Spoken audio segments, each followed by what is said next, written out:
team a number of years before, and she was living in Nashville pursuing a career as a singer and a songwriter.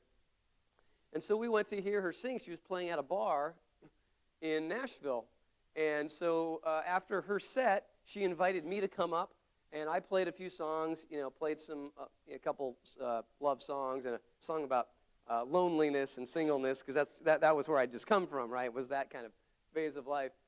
But then at the end, Ruth was her name, she came back up, and she sang with me. We sang a worship song that we had done in Boston, a song called Surely the Lord, and it's based on Psalm. I can't even remember now which psalm it's based on, but the psalm says, well, the chorus of the song says, "Surely the Lord is my salvation." Surely the Lord is my salvation. He is my strength. He is my song. Something like "Call on His great name." I actually wrote the song, but I can't even remember how it goes. Surely the Lord is my salvation. He is my strength. He is my song. Whatever. It was a worship song about praising God and acknowledging our need for Him. And we're singing this worship song, and it was interesting to see how people in the bar responded. A number of them stopped what they were doing, whether it was hitting on the girl next to them, or they stopped, put down their fourth or fifth beer or whatever it was that they were doing, and they turned and they just listened. And a number of them, you could see this look, there was a perplexing look on their face, but for some of them, I saw this calm coming over their faces.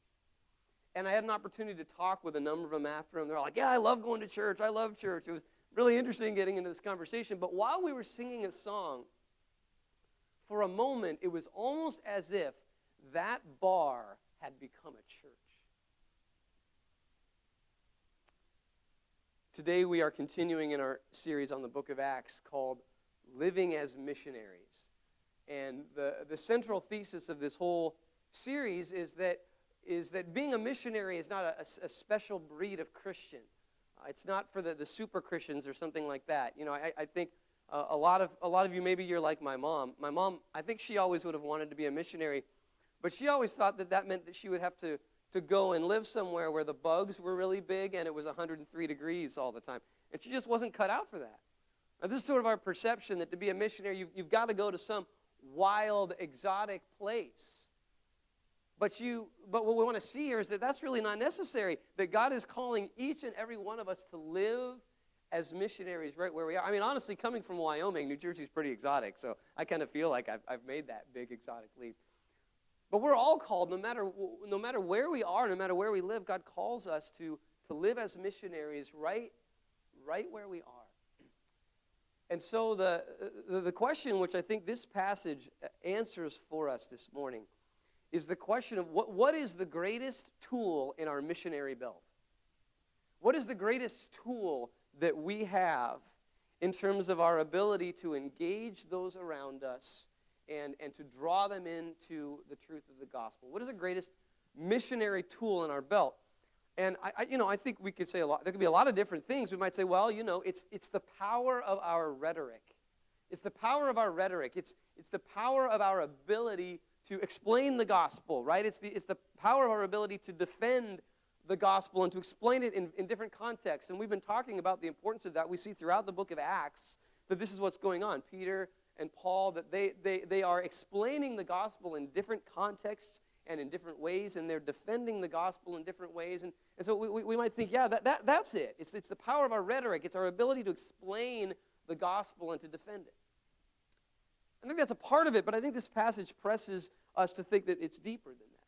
It's deeper and bigger than that. We might say that maybe the greatest tool in our missionary belt is the power of our marketing, right? It's the power of our marketing. It's how well can we,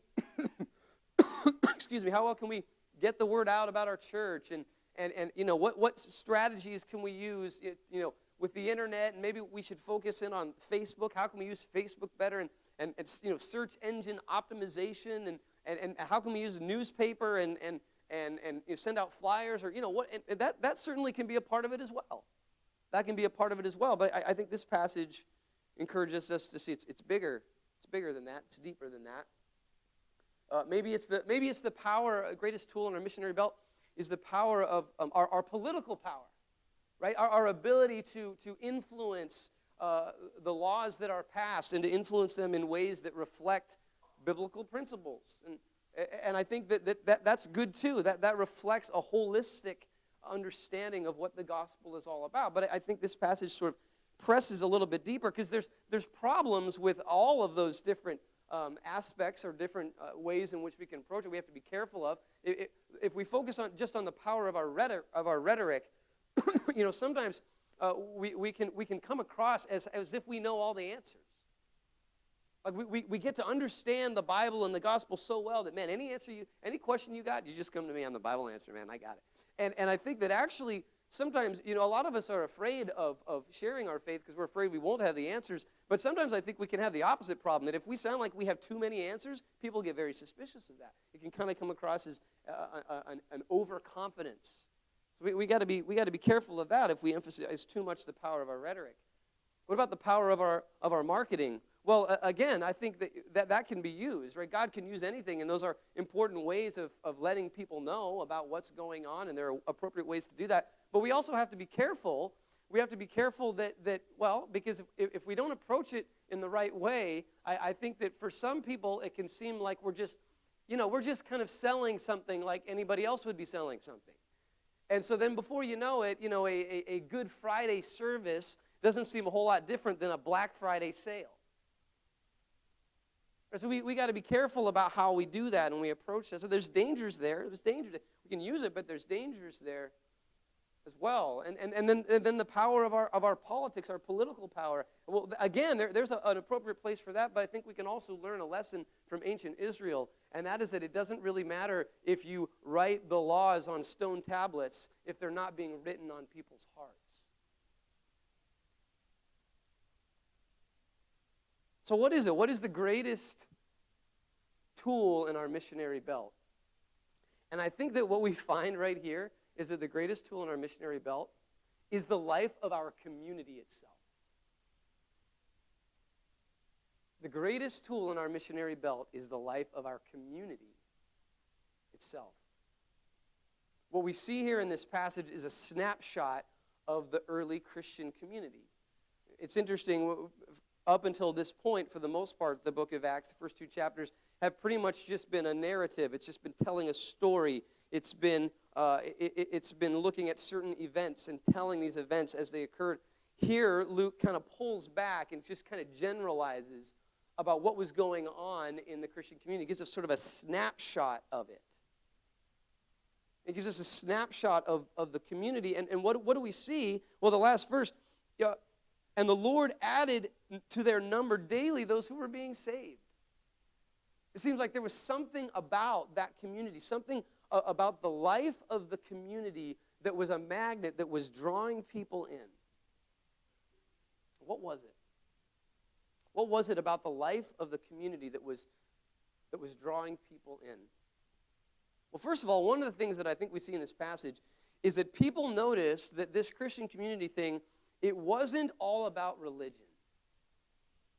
It wasn't just about religion. Now, certainly, they of course, they went to the temple courts and they prayed. They devoted themselves to the apostles' teaching.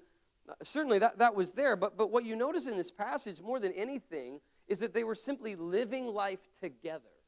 They were just doing life together. In fact, the word "together" occurs 5 times, I think, just in these verses. They were just together. They were eating together, right? They were sharing meals together. They had fellowship together. They were watching football together. Well, probably not football, but they were just hanging out. They were just together. They were being generous with one another and sharing what they had, right? They were just doing life together. And so there was this weird thing where it seemed in some respects void of religion. What's interesting is that in the Roman culture, when they looked at the early Christians, the Christians were known as atheists. They thought the Christians were atheists because it seemed like there was nothing religious about them. All of the things that typically were involved in Roman religion seemed to be absent from the Christians. For one thing, they didn't have their own building. They didn't have a building. They'd go to the temple courts, but they didn't have their own building. They